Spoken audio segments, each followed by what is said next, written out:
Picture a high-speed, catastrophic collision on a Formula One track. It's chaotic, it's completely destructive, and honestly, it is the absolute perfect metaphor for the modern business environment. When you're moving at incredible speeds in a highly competitive arena, you face a very simple, very brutal reality. You either adjust to the changing conditions around you, or you crash. There's really no middle ground here.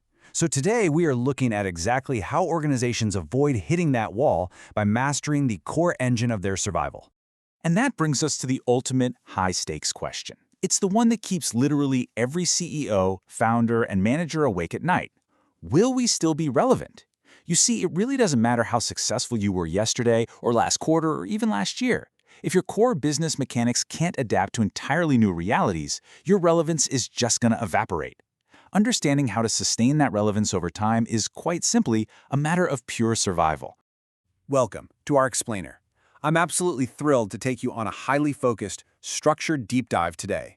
We're going to strip away all the corporate jargon and get right down to the actual mechanics of strategic business growth and value creation.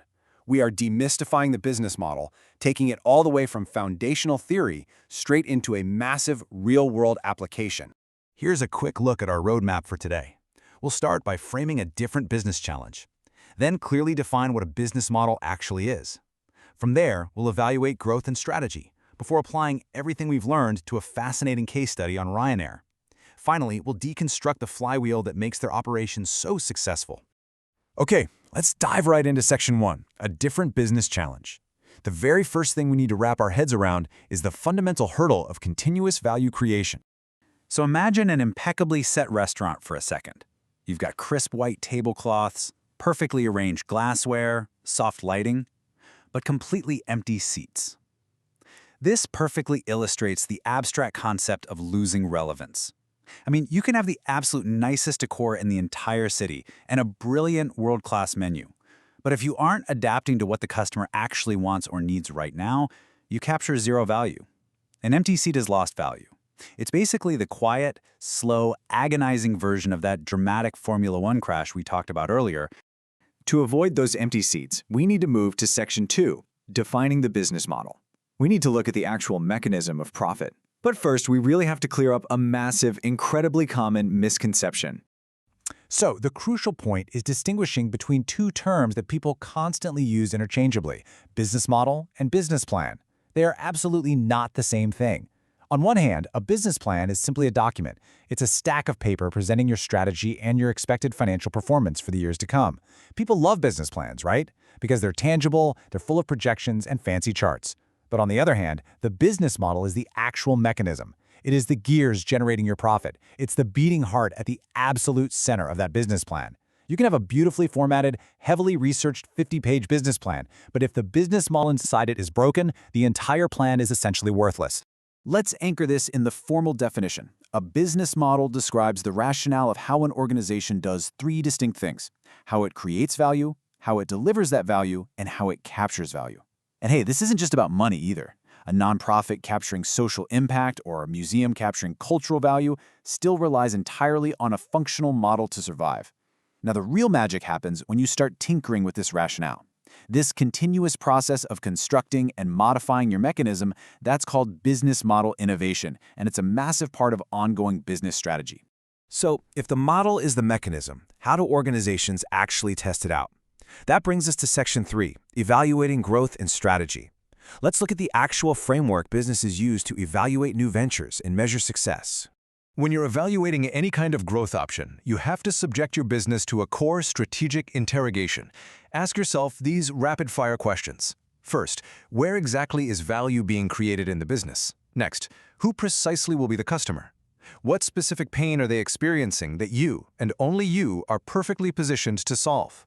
And perhaps most importantly, as the economic and competitive environments inevitably change, can we continue to create value over time? If you can't answer these confidently, well, your mechanism is stalling out.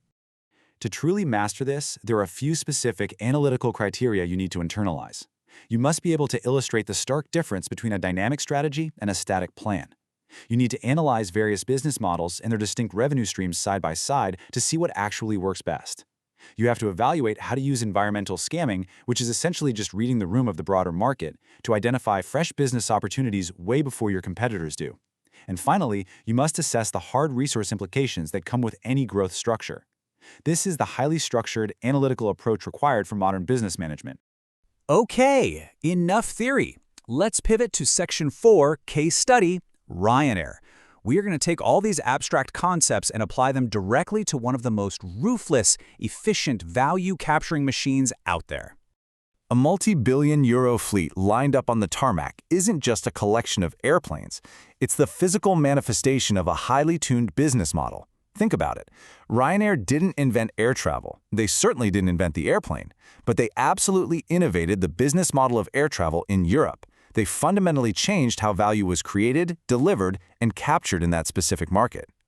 And the effectiveness of their underlying model is just undeniable when you look at the sheer scale of the numbers. They are the 5th largest airline in the entire world. They move a staggering 152 million passengers that generate 7.2 billion euros in revenue, resulting in an operating income of 1.7 billion euros. And they manage all of this with a remarkably lean 17,500 staff. Let me tell you, you do not hit these kinds of margins in a notoriously difficult, volatile, and capital-intensive industry by accident. You hit them through a meticulously engineered mechanism. So how exactly do they pull it off? Welcome to Section 5, Deconstructing the Flywheel. Let's lift the hood on Ryanair and check out the core engine driving those massive numbers. Now, what's really interesting about this slide is the sheer density of Ryanair's full causal loop. I know, it looks a bit like a bowl of spaghetti at first glance, but every single arrow here is a deliberate, highly calculated strategic choice. Just look closely at the nodes of their operation. They utilize a non-unionized workforce combined with high-powered incentives to keep labor costs manageable while keeping productivity high.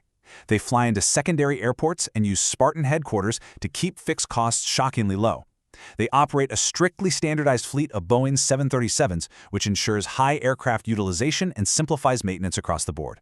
They charge low commissions to travel agencies. They even expect a low-quality service reputation because, hey, they are ruthlessly targeting young and leisure travelers with one primary weapon: the absolute lowest fares.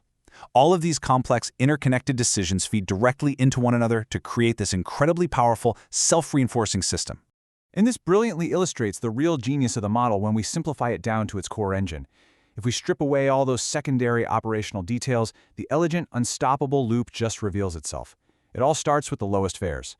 Those lowest fares inevitably drive a large volume of passengers. That massive volume gives Ryanair immense bargaining power with their suppliers, which, combined with offering no free meals and stripping away absolutely anything complimentary, drives down both variable and fixed costs to the absolute floor. Those incredibly low costs then inevitably lead to high profit, and what do they do with that high profit? They reinvest it right back into maintaining those lowest fares. It is a perfect, continuous cycle of value creation and capture. Which brings us right back to you and the challenge we started with today. We've seen the glaring difference between a static plan on a piece of paper and a dynamic, deeply profitable mechanism like Ryanair's flywheel. We know for sure that to avoid a catastrophic crash in a fast-moving market, you must constantly adapt. So I'm going to leave you with this final thought. If business model innovation is the true key to ongoing strategy and survival, look closely at your own operations. What specific part of your value creation mechanism needs adjusting today?